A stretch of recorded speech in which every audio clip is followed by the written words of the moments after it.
Hello and welcome to my channel. My name is Haley, aka Pickles. Today's topic is one that is very prevalent in America and is becoming an issue in different places all over the world.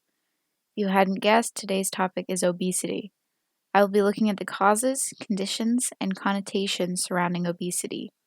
This is a weighted topic, and I believe it is largely important to speak on it. Without further ado, let's get into this.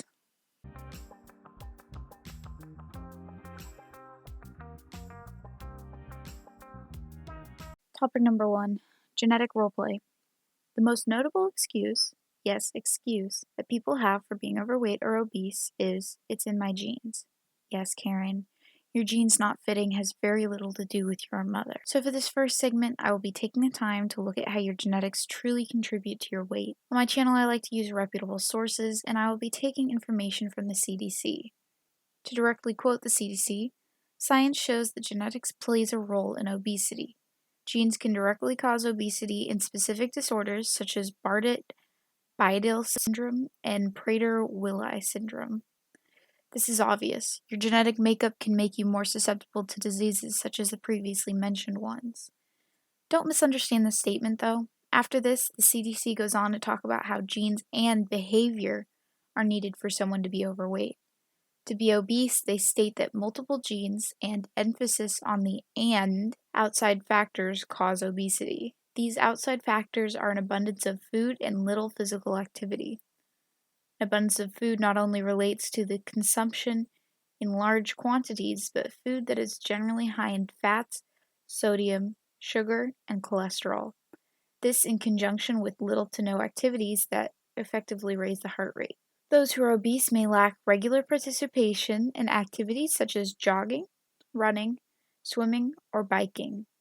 These raise the heart rate and not only burn calories, but assist in proper metabolism. The CDC also states that recently obesity has become an epidemic in populations whose environments promote physical inactivity and increased consumption of high-calorie foods. Although not everyone who is obese comes from this type of environment. The CDC also states that this genetic issue could be from a conflict of our energy thrifty gene, which came from a time when food was not always assured. Today we have an abundance of food, and if you're not living in poverty, the likelihood of possibly going long periods without food like our ancestors did is small. It is also stated that genes could cause people to vary in appetite, and that could cause increased food intake in some. The general takeaway from this light browse of the CDC's obesity info tells me that unless you have specific genes that lead to specific diseases, you won't be obese unless you eat copious amounts of food and rarely exercise. This is not saying that your genes won't influence you to be a bit overweight. Trust me, I know. But to achieve morbid obesity, you have to try a bit harder than eating junk food occasionally. I'd also like to add in, a lot of overweight or obese people look at skinny or average proportioned people and assume that because they are eating junk one time or occasionally, they have perfect genes and a sonic fast metabolism. Gotta go fast. Though this is the case sometimes, just because you catch a skinny person having ice cream, it doesn't mean that they don't fit that into their caloric intake for the day, or they don't exercise a bit more to work that treat off.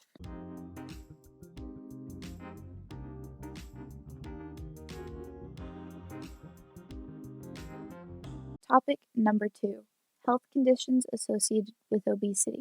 Now that we got past genetics, let's talk about the health conditions associated with obesity. Again, I am turning to the CDC for information because I know they are unbiased and won't push an agenda.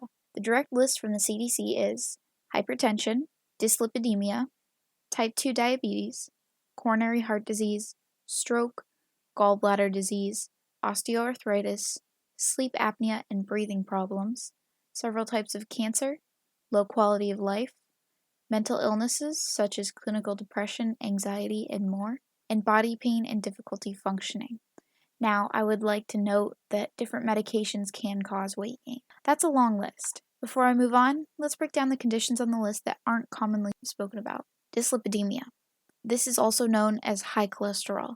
This is often the result of unhealthy lifestyle choices and is preventable and treatable by a healthy diet, regular exercise, and sometimes medication. It comes from too much LDL, low density lipoprotein, which is the type of cholesterol that builds up in the walls of your arteries, and too little HDL, high-density lipoprotein, or good cholesterol, which picks up the excess cholesterol and brings it back to the liver. Now that we're past that, let's go to osteoarthritis. This occurs when the protective cartilage that cushions your bones wears down. And keep in mind, damaged joints cannot be repaired. The extra body weight of obesity contributes in several ways. The more you weigh, the greater the risk. Fat tissue produces proteins that can cause harmful inflammation in and around your joints. It can be slowed by staying active, maintaining a healthy weight, and some treatments. So, now that we're past those two, let's talk about the different types of cancer. The first, endometrial cancer, cancer of the lining of the uterus. Obese and overweight women are 2 to 4 times more likely to develop this type of cancer. Esophageal adenocarcinoma, cancer of the esophagus. People who are obese or overweight are about twice as likely to develop this type. Those that are extremely obese are 4 times as likely. Gastric cardiac cancer, cancer in the upper part of the stomach, close to the esophagus. Obese people are twice as likely to develop this. Liver cancer, obvious. Overweight or obese people are twice as likely to develop this type of cancer, and it has more of an association with men than women. Kidney cancer, again, obvious, nearly twice as likely. Renal cell cancer, which is the most common kidney cancer, and it is independent of the association with those who have high blood pressure. Multiple myeloma, cancer of blood cells. 10 to 20% increase in the risk of development in overweight and obese people. Meningioma, cancer of tissue covering the brain and spinal cord. The slow-growing brain tumor is increased about 50% for obese people and 20% for overweight people.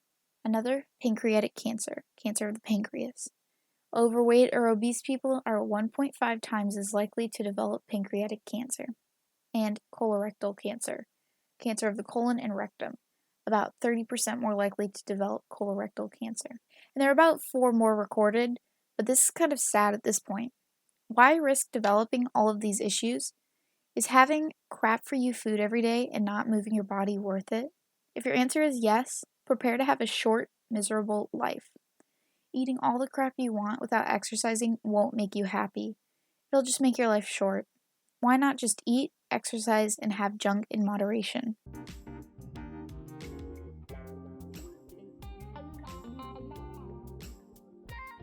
Topic 3, obesity in the media.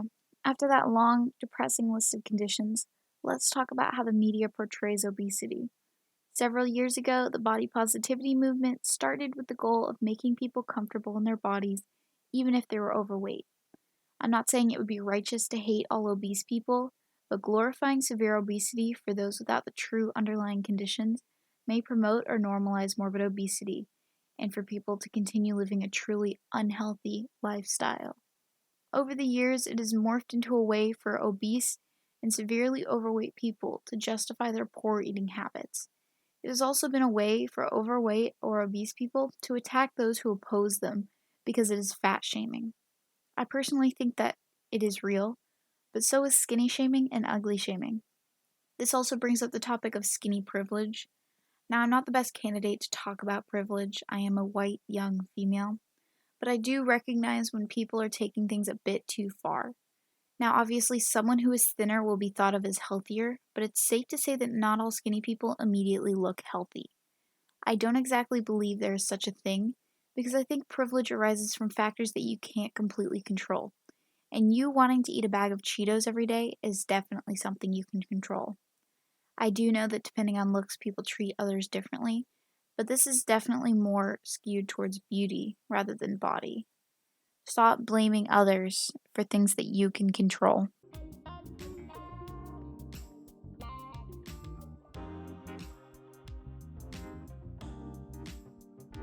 If you are morbidly obese, please take this into consideration the next time you book an airline ticket, as I am sure the poor person sitting next to you does not want you spilling into their lap.